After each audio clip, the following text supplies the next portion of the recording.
the moment you land, there's so many things you have to be worried about, like your bank account, health insurance, mobile phone, work, and finding a roof over your head is so stressful, and the process is actually so complicated as well. So having you a bit more time to look around different areas and see what you might like.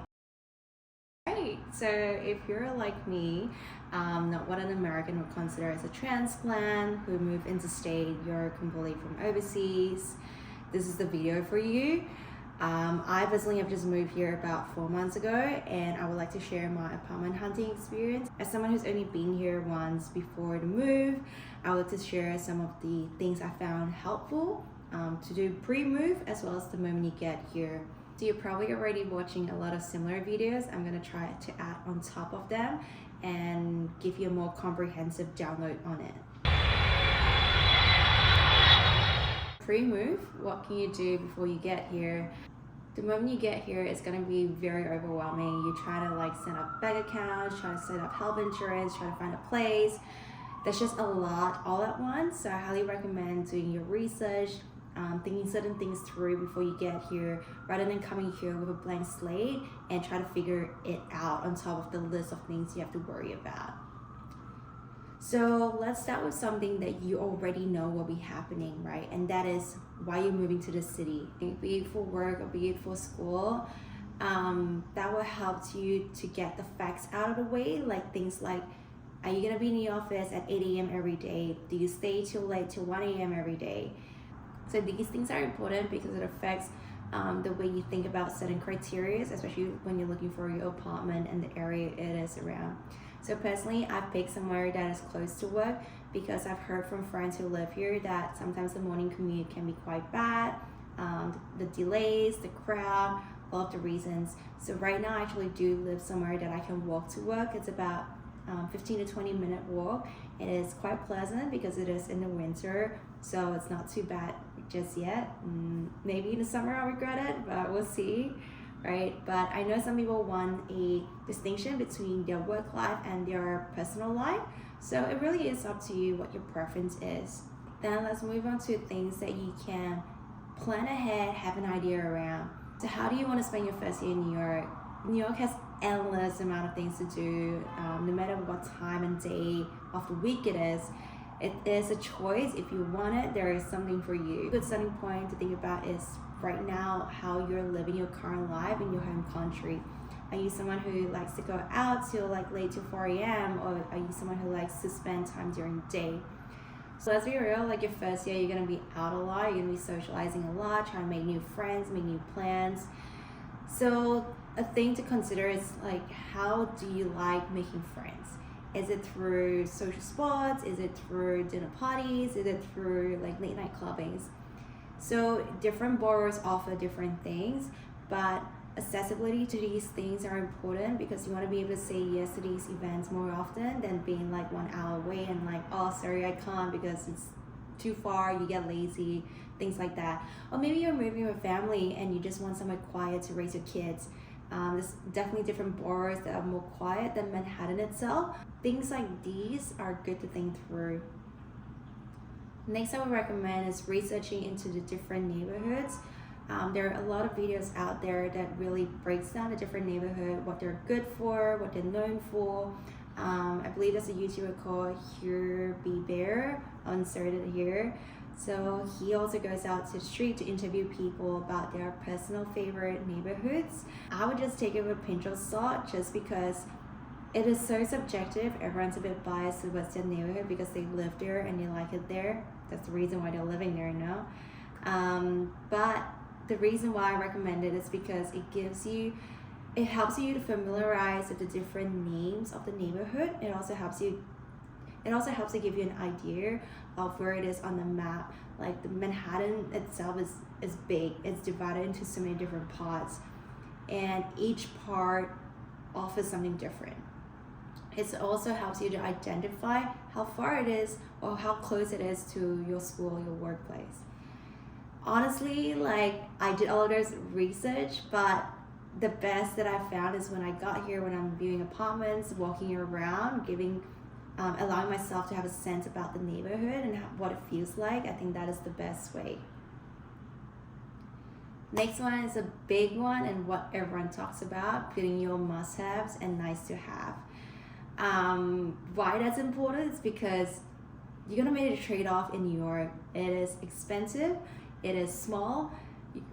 Something's gotta give, right? Unless you're a nepo baby, then well, you shouldn't even be watching this video because you probably already have an apartment from your parents, right? So ask yourself some basic questions. Things like, do you need an elevator? If no, are you okay with a walk up, like a fifth floor walk up, right? That's so common. Number 2 would be how important it is to have an in-building washer and dryer. It is actually so rare in New York, so having it in unit is such a luxury. A lot of people do the laundromat option as well, or dry cleaners. So think about these options and what you would prefer and rank them. Number 3 would be how important it is to have a well-lit apartment. Thankfully for me, I have a very well-lit apartment and I knew that was important for me. You'd be surprised at how many apartments the window faces another concrete wall. I'll insert a photo over here as well. So very basic things for your apartment to think through. So another thing is that it is beyond just your apartment. It is also the neighborhood you're around, the surroundings, right? So how willing are you to walk in the snow, in the rain, in the sun, in the flooding to your nearest train station or to the nearest grocery store? It's important for you to have a deli around you because you might because you're often hungry at 4 a.m. So things like these are also things to factor in, and it's easy to look into Google Maps to see what's around that area. So here's an example of my personal must-haves and nice-to-haves. So must-haves was a well-lit apartment, a big enough room that fits a queen-size bed, a standing desk, an in-building washer and dryer.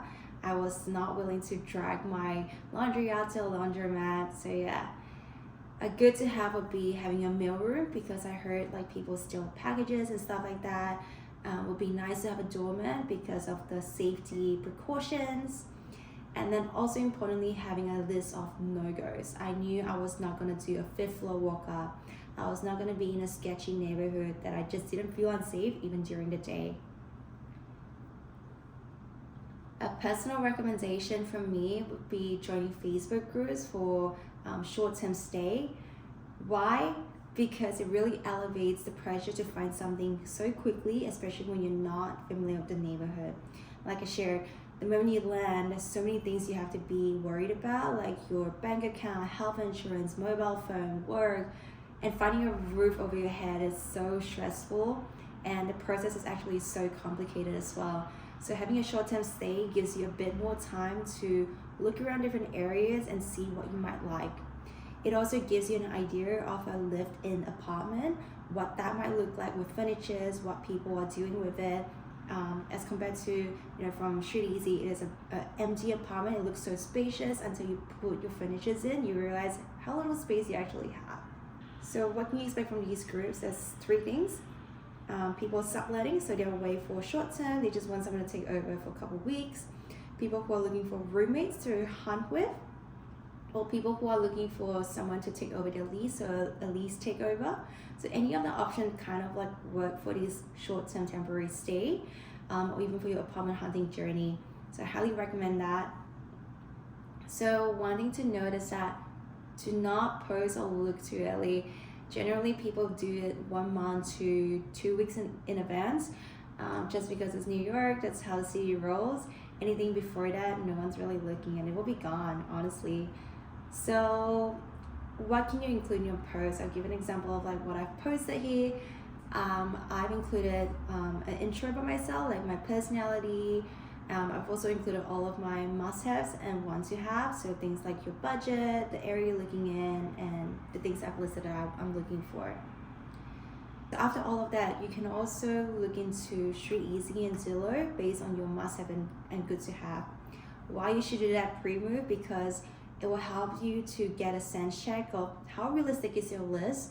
I remember when I put in unit laundry and dryer, the search for the supply of apartments from like maybe 2,000 went down to like 20. I am not even kidding you. That is what it's gonna be like.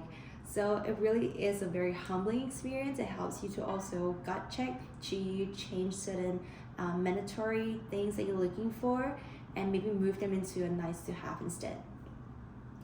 It also helps you to narrow down the different neighborhoods that could potentially offer you what you're looking for.